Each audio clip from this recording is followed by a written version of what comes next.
Voilà, nous sommes de retour et merci de nous accueillir encore aujourd'hui chez vous.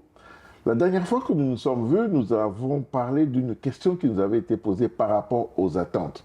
On a expliqué un petit peu c'était quoi les attentes et aujourd'hui, on voudrait prendre un petit peu de temps pour répondre à cette question.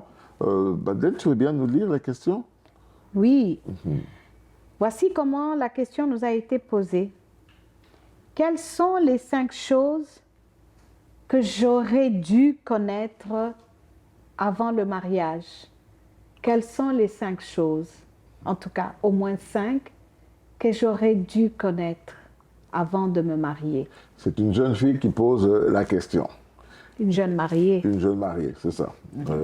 Et donc, pour lui répondre, nous avons dit que c'était important de connaître quels sont les besoins.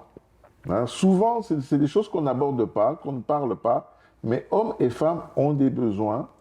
Et lorsqu'on ne les connaît pas, effectivement, on peut avoir des attentes élevées. Mais lorsqu'on les connaît, à ce moment-là, nos attentes, ça peut aider à être plus raisonnable dans les attentes. Donc, nous allons vous les parcourir assez rapidement et vous pourrez voir ce qu'il en est exactement. Moi, je lirai au fur et à mesure, en termes de priorité, quel est le premier besoin chez l'homme? Souvent, les femmes vont être surprises de voir que c'est un petit peu différent. Donc, moi, je dirais les besoins de l'homme et toi, tu diras les besoins de la femme. D'accord?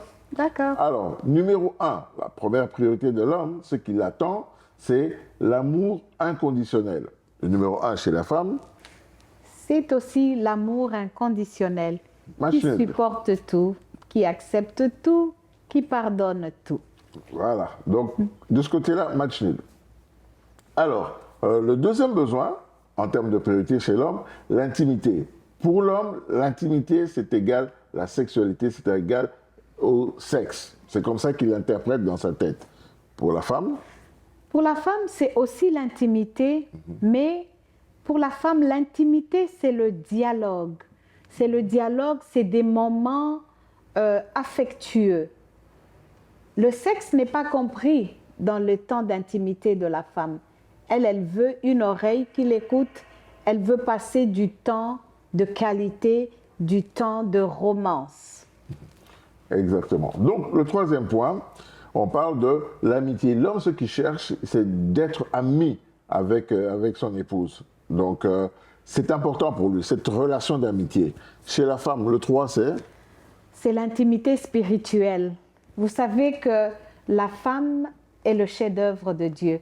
Elle a été créée à la toute fin de la création, donc elle a une connexion particulière avec Dieu. Donc l'intimité spirituelle chez la femme est numéro 3, parce qu'elle veut passer du temps dans la présence de son Créateur. Donc vous voyez déjà qu'à ce niveau-là, au niveau 3, il commence à avoir de vraies différences.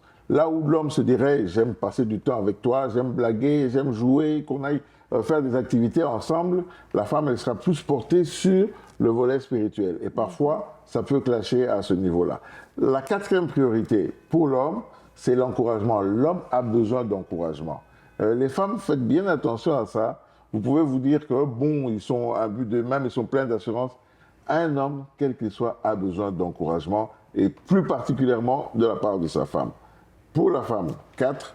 C'est vrai que la femme aussi a besoin d'être encouragée.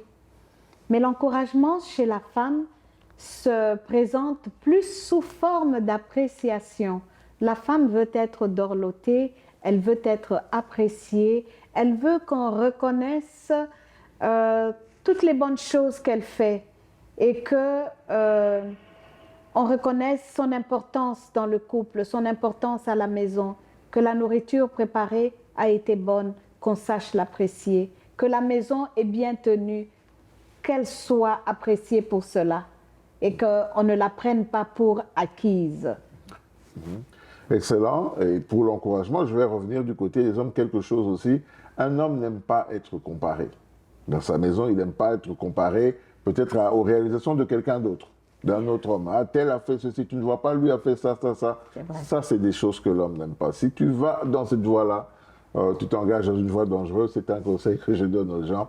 Encouragez votre mari pour ce qu'il est, ses réalisations à lui. Parce que tout homme a des réalisations de toute façon.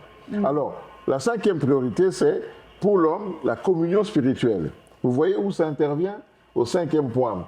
Tandis que l'intimité spirituelle chez la femme, c'était le 3e point. OK? Maintenant, au 5e point, pour la femme, c'est l'amitié.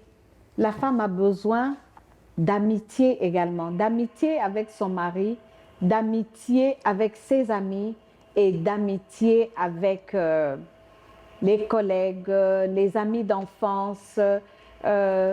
Dans l'endroit où elle vit, elle a besoin de tisser des amitiés. Parce que l'homme avec un grand H est un être sociable.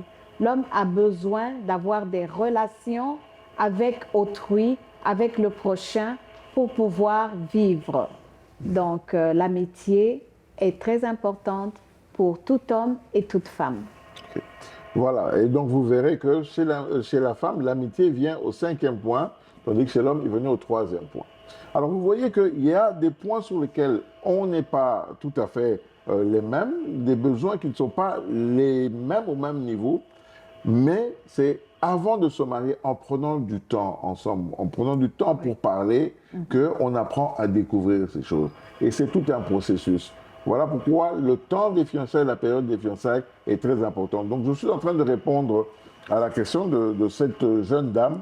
Hein. Donc ce n'est pas trop tard. Ce n'est pas trop tard. Maintenant, c'est un travail dans le foyer qu'il faut apprendre à faire dans le foyer. Donc la situation n'est pas désespérée, ma sœur, mais maintenant il faut prendre le temps. Hein, d'apprendre à l'observer, de vous parler, quelles sont tes priorités. Et généralement, ce que vous faites, nous on donne un petit devoir, c'est que vous faites une liste, chacun fait une liste. Voici mes priorités, voici mes besoins les plus importants, et ensuite vous échangez vos listes. Et vous serez surpris de voir combien il peut y avoir des différences, mais c'est la base d'un dialogue. C'est pourquoi est-ce que tu as telle priorité, pourquoi moi, etc.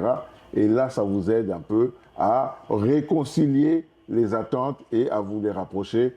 Ça vous aidera énormément dans votre relation de couple.